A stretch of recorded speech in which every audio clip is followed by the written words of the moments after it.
સુરત આમ આદમી પાર્ટી દ્વારા કલેક્ટર વતી રાજ્યના મુખ્યમંત્રીને આવેદનપત્ર પાઠવ્યું છે।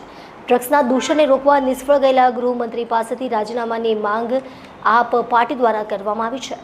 આ સાથે ગુજરાતને ડ્રગ્સના દૂષણમાંથી મુક્તિ અપાવવામાં આવે તેવી માંગ પણ કરવામાં આવી છે। આ અંગે આપ પાર્ટી આપેલા આવેદનમાં જણાવવામાં આવ્યું હતું કે ગુજરાતમાં છેલ્લા કેટલાક વર્ષોથી ડ્રગ્સનો કારોબાર ખૂબ જ વધી ગયો છે અને યુવાધન બરબાદી તરફ ધકેલાઈ રહ્યું છે।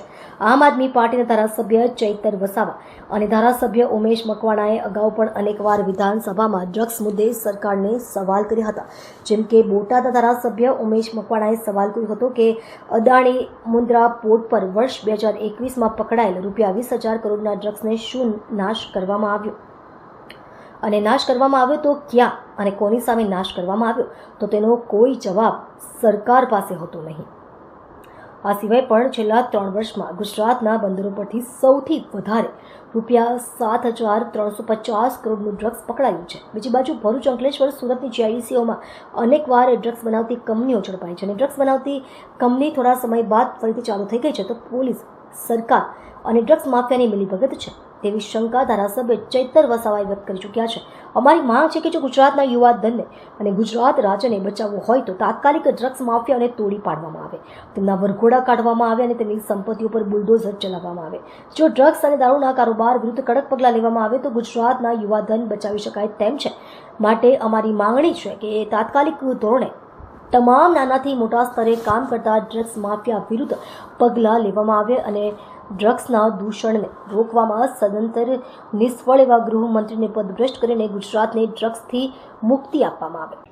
ગુજરાતમાં છેલ્લા ઘણા વર્ષોથી ડ્રગ્સના કારોબાર ચલાવતા કારોબારીઓનો ડ્રગ્સ પકડાઈ રહ્યો છે, પણ કારોબારીઓ પકડાતા નથી।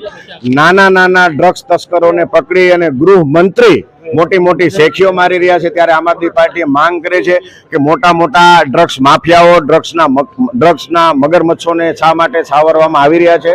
અબજો રૂપિયાનું ડ્રગ્સ જે પકડાયું એ ડ્રગ્સ ક્યાં ગયું?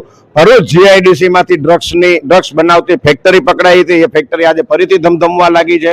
ગુજરાતના યુવા ધનને ડ્રગ્સના કારણે બરબાદ થતું રોકવામાં શા માટે નથી આવી રહ્યું?